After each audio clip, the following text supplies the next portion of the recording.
Right here at the 2009 Mr. Olympia Championships, the 45th anniversary, joined with Flex Wheeler, a three-time first runner-up, and Lee Priest, the Pro Ironman champion. Lee, you made the trek all the way out from Australia.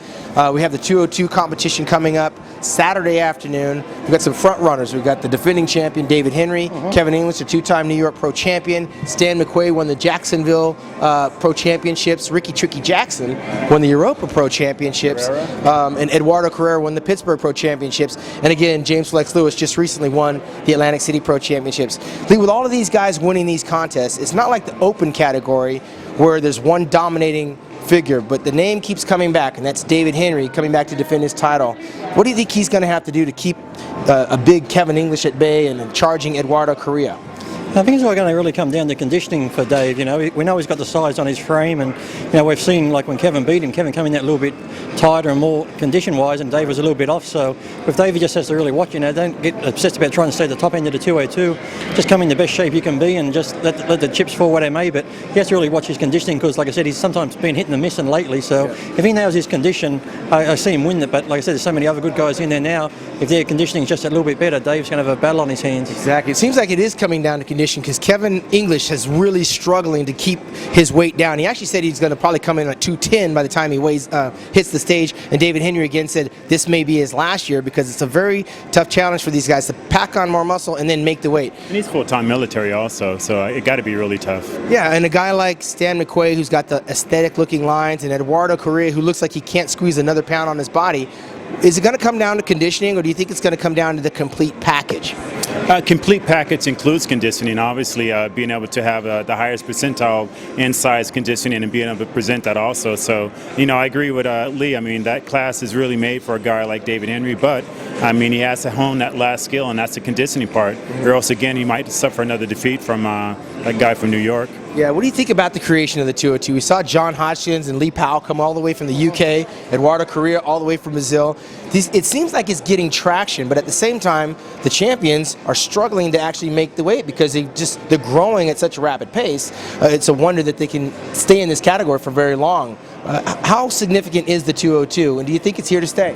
I think it's here to stay. I think it's a good addition. You know, I never had the luxury of it when I was coming up, you know, to compete against the big guys. And I shouldn't put you in the big category, but I know conditioning was great, Sean. Flex and Dorian and all those guys, Kevin. So I had to hold my own against all those type of people. So I think it's good because a lot of guys now who have the complete package, they have the muscle, the conditioning, will get overlooked. They could look just as great like Labrada. He held his own, but if someone like Labrada was probably in the Olympia today, he might get overlooked. So it's hard to say. So it is good, and I hope it is here to stay because next year I'm planning on coming back. And right now, Dave is the 202 champion, but yet Dave still hasn't beat me yet. So there is an option for you next year. Exactly. So, you know, I'm going to see how I look, but, you know, I like to do the 202, and I was competing at 215, got it near 218 competing, and, you know, judges wanted all that conditioning and the ripped glutes, so when I won the San Francisco, I came down to 199, so it can be done if you put your mind to it. So a lot of these guys who say they're finding it hard, you know, there's probably some who shouldn't probably go down that low, but the ones who can go down, you know, just go down and, as I said, throw the scale out the window and just go by the mirror. Exactly, which is what I did my whole career. Flex, there's one guy that we left out, the most decorated 202 bodybuilder. He won the USA Championships, I believe, 3 times, a national champion. He was 186 pounds in New York City and wound up 196 pounds in Atlantic City, where he qualified to come here. He actually wasn't going to go to Atlantic City. He not only qualified, but he pushed James Flex Lewis all the way to the very edge. What does he got to do since that 2 weeks time has passed? He's 196 pounds. Is this a guy that will be able to continue to hold that weight or hone in the conditioning? I think he'll be able to hold that weight because, you know, as he adds more muscle on, that gives him the ability to actually come down and actually bring in better conditioning and everything like that. Me, myself, I thought he was on the fence. I could have picked him easily to win that class. I don't really think he needs to do anything other than just continue doing what he's doing right now because the guy's he's on a ramp right now. Yeah, well, the one thing, all these questions are going to be answered. It seems like there's a common theme, and that is conditioning.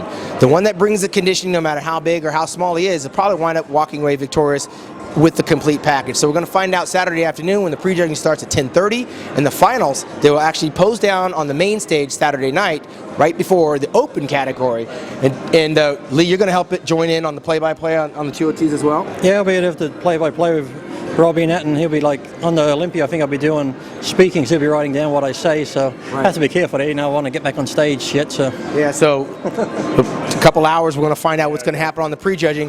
Definitely want to thank our sponsors also for being able to help us bring this coverage to you guys for the Olympia. Without MHP, this broadcast wouldn't be brought to you guys. But anyways, we're going to find out in a few short hours. The press conference just broke.